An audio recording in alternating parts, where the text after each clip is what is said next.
In this graph, we'll consider the effects of a positive production externality. Because we're talking about production, we're talking about the supply curve, or the private marginal cost curve to begin with. The private marginal cost curve is, of course, the marginal cost of producing any amount of the good in question. Suppose that in the production of a good, however, there is some social benefit involved. It may sound strange, but consider this example.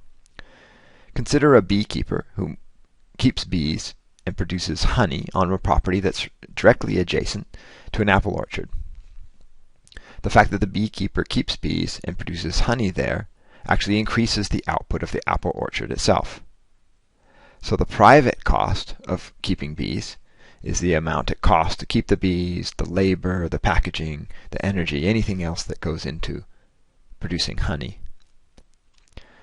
But the social cost is reduced by the fact that there is a benefit to having those bees next door to the apple orchard. And in fact, there is a value to those bees to the apple orchard. It increases the value of the output of the apple orchard. And if we include that, then we would adjust the supply curve downward, as shown in this animation. Now the social marginal cost takes into account this social benefit that the production of honey has on society. Now we can compare what happens in the private market outcome, Q1, to the socially efficient outcome, Q2. Again, Q1 is the point of production of honey that would happen due to the private market equilibrium.